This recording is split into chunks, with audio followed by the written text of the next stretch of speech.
In today's video, we're focusing on the upcoming Federal Reserve announcement on May 1 and its implications for your finances. With interest rates at historic highs, this announcement holds significant importance. Scheduled for Wednesday afternoon at 2 p.m. East Coast time, the Federal Reserve will reveal its decision, followed by Chairman Jerome Powell's press conference. These decisions, made after a two-day meeting, carry weight due to the Federal Reserve's efforts to combat inflation over the past year and a half. Subscribe to stay informed about how these announcements could impact your financial situation in the short and long term. We've seen all of these inflation reports. Okay, so in the middle of the month is when we get the inflation reports that come out for the previous month. We've seen inflation coming down as far as the headline number over the last call, a year and a half or so since it topped out at 99. 1% in June of 2022, we've seen this headline number on inflation coming down. However, it's kind of interesting because maybe prices are not rising as rapidly as they once were a couple years ago. But the situation is prices are still very elevated right now even. Though prices have not been going up, as a result of rapidly rising inflation, we're still seeing that weight. We still don't have any money, and we're still paying out just as much. How so? Well, here's the thing. Nobody has any money right now. So a lot of people are floating balances on credit cards with a very high interest rate again that has been jacked up over the last couple years here because the Federal Reserve has raised interest rates, and as a result, okay, fine, maybe we're not going to the store and paying an extra $1 or $2 or $150 or whatever it happens to be for literally everything in our cart. Despite the decline in inflation, the high interest rates on credit card balances mean our out-of-pocket expenses remain as high, if not more, than in previous years. While prices may not be rising significantly, elevated interest rates on floating balances contribute to our financial burden, reflecting little relief in our overall expenses. Apologies for the tangent, but it's crucial to grasp the significance of the Federal Reserve's announcements. They convene every 6 weeks for a two-day FOMC meeting, with the next one scheduled for June 12th. With interest rates at historic highs, speculation abounds regarding their future course of action. These decisions profoundly impact various sectors, from housing to consumer spending. Stay tuned for updates, as the interest rate policy plays a pivotal role in shaping the economic landscape. The Federal Reserve's actions influence your current borrowing, whether it's through credit cards, auto loans, mortgages, or student loans to some extent. While there's speculation about potential rate cuts, expecting 6 cuts this year seems unlikely. Slashing rates aggressively may not guarantee smooth sailing ahead. Okay, here's the thing. If they start aggressively cutting interest rates, I would call that a little bit of a warning sign. Let's look at the big picture here. Why would they cut interest rates? Remember, they raised interest rates to bring inflation down.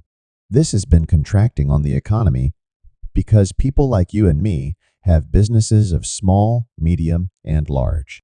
Basically, everybody out there is cutting back on spending and borrowing money because it's very, very expensive to borrow money when it's, say, 6.6 and a 2.77 and 0.588+% right now of what it is now versus what it was a couple years ago when we were seeing interest rates down at, say, 2.2 and 1/233 and a 2 maybe.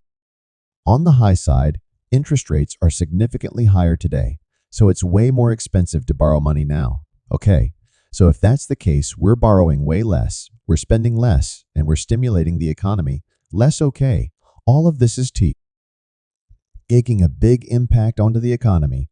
Okay, the impact, or that the economy is contracting as a result. Okay, so think all of it this way.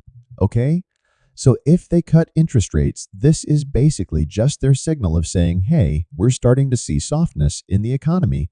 We're not really liking how much the economy is contracting and how soft the economy is getting. We're going to start cutting interest rates to do what, there you go, spur spending, spur borrowing, and things like this. And then when interest rates come down a little bit, it makes it a little bit easier for people to borrow money makes it a little bit easier for us to stomach the idea of, hey, I need to borrow some money to stimulate my business or whatever people are thinking, right? So then start doing this, and then there you go, stimulates the economy yet again without overheating and check.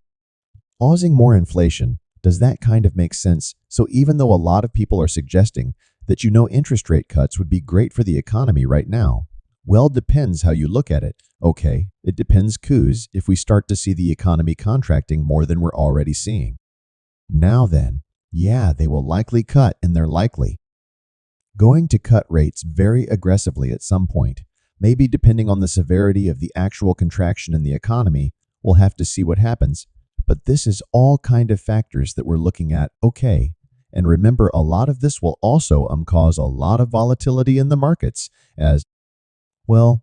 Okay, so if you're potentially watching the stock market, the crypto market, the bond market, things like this, if you're watching any of these, are actively participating, just be prepared that generally on Fed Day is what they call it Wednesday U. The days that we get the FOMC announcements, we generally get a lot of volatility. Maybe not so much on the announcement of interest rates, but rather when we get that press conference from the chairman of the Federal Reserve, Jerome Powell. That is when the volatility usually starts happening and whips. Sign the market all around because it's based on his comments right as far as what the Federal Reserve is likely going to do with interest rates. That's usually baked in. A lot of people already have a pretty good idea of what they're likely going to do, and that really doesn't cause that much of a reaction in the market. But it's usually the comment out of the chairman. That's where things get a little bit dicey. Okay, so anyway, this is what I want to bring to your attention really quickly here again. I know still a little bit of time here, but this is what we need to be prepared for. And again, it all is based on the economy. Remember, it's always economic based, right? That's what we always wonder too, is like, are they going to do anything for us? Well, it's all based on the economy. Watch the economy. If the economy goes down, guess what we get? Lift it up, right? So it's kind of like an inverse effect anyway. This is what I have for you as of right now. I hope this makes sense to you, but I'm here for you every day. If you haven't already, please subscribe below, share the video with your friends on social media, and check out any of the other thousands of videos on the channel, including those you've seen popping up on your screen throughout this video, or those you're seeing right now. Until next time, enjoy your day. Down, you can find it just underneath the description or at the top of the comment box. Have a wonderful day, and I'll see you in the next video.